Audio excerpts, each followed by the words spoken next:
जय महाकाल। उज्जैन भारत का एक बहुत पुराना शहर है। यह शहर मध्य प्रदेश राज्य में स्थित है। यह पवित्र शिप्रा नदी के किनारे बसा हुआ है। कई सदियों से लोग उज्जैन को अलग अलग नामों से जानते हैं। एक पुराना नाम अवंती था। यह हमेशा से ही बहुत महत्वपूर्ण स्थान रहा है। तीर्थयात्री और ज्ञान की खोज करने वाले युगों से यहाँ आते रहे हैं। उज्जैन की हवा में इतिहास और गहरी भक्ति महसूस होती है। सच में एक अद्भुत अनुभूति। ये प्राचीन शहर हिंदू धर्म के साथ पवित्र शहरों में गिना जाता है। इन्हें सप्तपुरी कहते हैं। यह उज्जैन को आध्यात्मिक साधकों के लिए अत्यंत महत्वपूर्ण बनाता है। इसकी पवित्रता कोई नई बात नहीं है। इसे हजारों सालों से पूजा जाता रहा है। पवित्र ग्रंथों और पुराणों में उज्जैन की बहुत तारीफ की गई है। वे इसके दिव्य स्वभाव और मोक्ष दिलाने की शक्ति के बारे में बताते हैं। उज्जैन आना एक बहुत शुभ यात्रा मानी जाती है। कई लोग मानते हैं कि इससे आत्मा शुद्ध होती है और इंसान दिव्य के करीब आता है। लाखों लोगों की आस्था इस भूमि से जुड़ी है। उज्जैन सबसे ज्यादा महाकाल के शहर के रूप में प्रसिद्ध है। महाकाल मतलब काल के स्वामी, भगवान शिव का एक और नाम।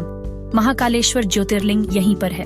ये भारत के 12 सबसे पवित्र शिव मंदिरों में से एक है।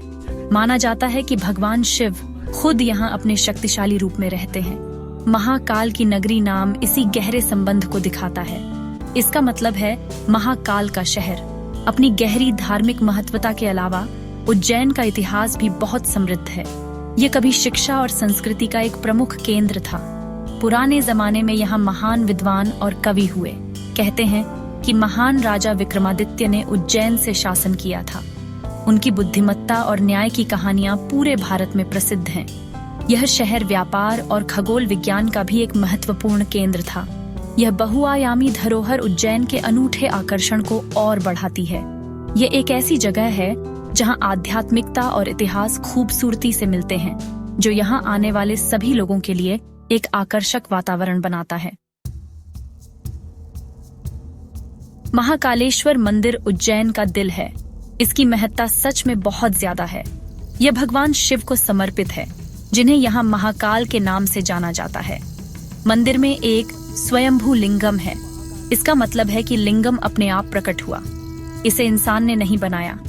एक और अनोखी विशेषता यह है कि महाकाल की मूर्ति दक्षिण दिशा की ओर है। इसे दक्षिण मुखी कहते हैं। यह शिवलिंगम के लिए बहुत दुर्लभ है।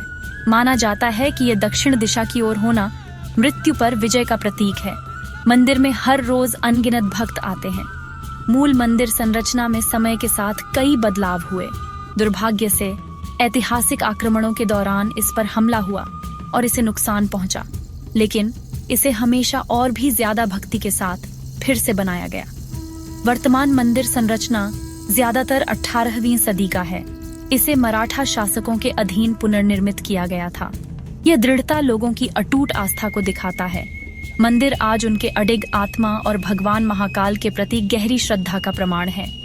महाकाल मंदिर के सबसे प्रसिद्ध अनुष्ठानों में से एक है भस्म आरती। यह सच में एक अनोखी और शक्तिशाली पूजा है। यह सुबह बहुत जल्दी सूरज निकलने से पहले होती है। इस आरती के दौरान भगवान महाकाल के लिंगम को भस्म से सजाया जाता है। यह भस्म पवित्र राख होती है, पारंपरिक रूप से दाह संस्कार की राख से। यह अनुष्ठान भगवान शिव को मृत्यु और समय के विजेता के रूप में दिखाता है। यह हमें जीवन के क्षणिक स्वभाव की याद दिलाता है। भस्म आरती देखना भक्तों के लिए एक गहरा आध्यात्मिक अनुभव होता है, जो उन्हें दिव्यता से गहराई से जोड़ता है। महाकाल मंदिर के अंदर का आध्यात्मिक वातावरण महसूस किया जा सकता है। जैसे ही आप प्रवेश करते हैं, आपको एक शक्तिशाली ऊर्जा महसूस होती है। मंत्रों का लगातार जाप एक दिव्य कंपन बनाता है। तीर्थयात्रियों की भक्ति देखना सच में प्रेरणादायक होता है। लोग भारत के कोने कोने से और दुनिया भर से भी आते हैं। वे आशीर्वाद लेने और शांति अनुभव करने आते हैं। मंदिर सिर्फ एक इमारत नहीं है, ये आस्था का एक जीता जागता केंद्र है। यह एक ऐसी जगह है जहां दिव्य उपस्थिति उन सभी को मजबूती से महसूस होती है जो खुले दिल से आते हैं। महाकालेश्वर मंदिर की वास्तुकला काफी अद्भुत है। इसमें अलग अलग शैलियों का मिश्रण दिखता है। ये शैलियां सदियों से इसके अस्तित्व के दौरान विकसित हुई हैं। आप भूमिजा, चालुक्य और मराठा वास्तुकला के तत्व देख सकते हैं। मंदिर का एक भव्य शिखर है जो आसमान की ओर ऊंचा उठता है। इसे जटिल नक्काशी और मूर्तियों से सजाया गया है। ये विभिन्न देवी देवताओं और पौराणिक दृश्यों को दिखाते हैं। गर्भगृह, जहाँ मुख्य देवता विराजते हैं, वो अत्यधिक शांति की जगह है।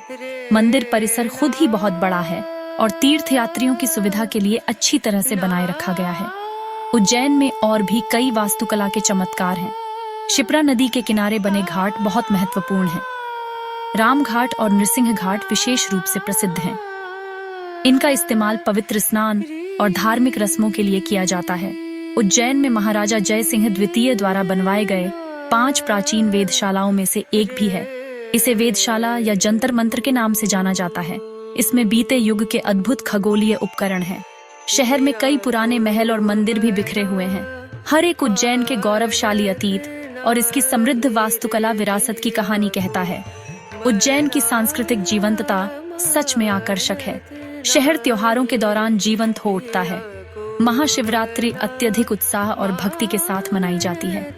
ये भगवान शिव को समर्पित एक प्रमुख त्योहार है। इस समय हजारों तीर्थयात्री महाकाल मंदिर में उमड़ पड़ते हैं।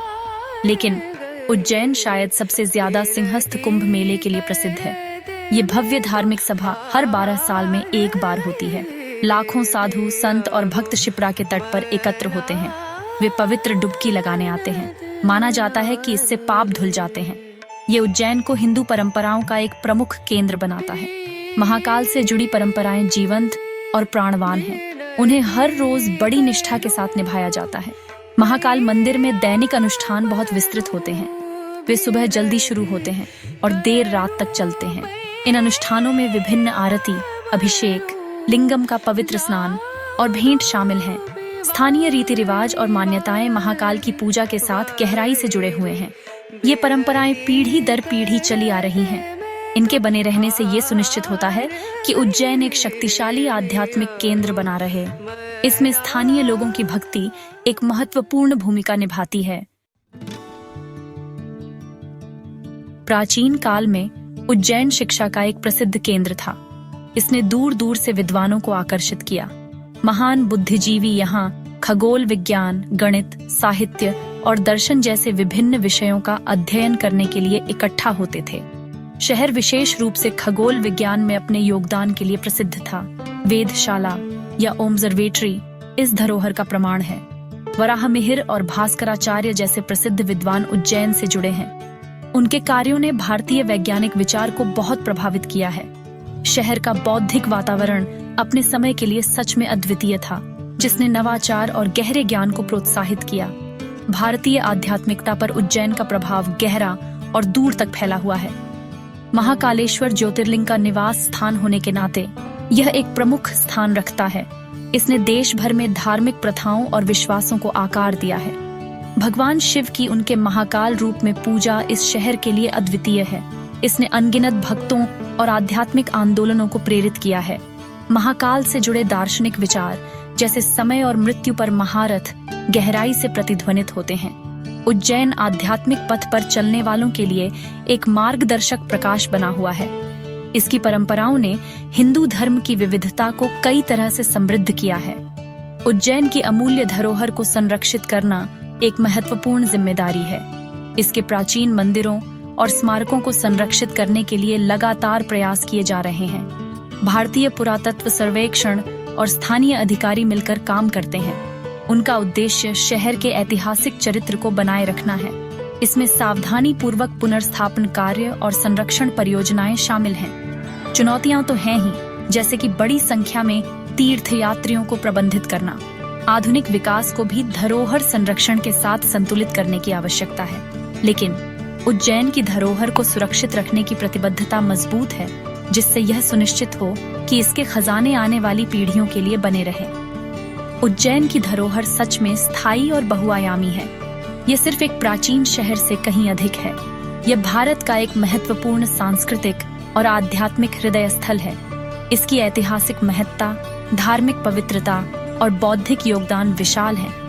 शहर लाखों लोगों को आकर्षित करता रहता है। वे आध्यात्मिक शांति, ऐतिहासिक ज्ञान या सांस्कृतिक समावेश की तलाश में आते हैं। उज्जैन भारत के समृद्ध अतीत का एक शक्तिशाली प्रतीक है। यह हमारी स्थायी परंपराओं और गहन आध्यात्मिक ज्ञान का एक प्रकाश स्तंभ है। भारतीय संस्कृति और विश्व धरोहर के लिए इसके महत्व को कम करके नहीं आंका जा सकता। ये सभी के लिए एक प्रिय गंतव्य बना हुआ है। जय महाकाल।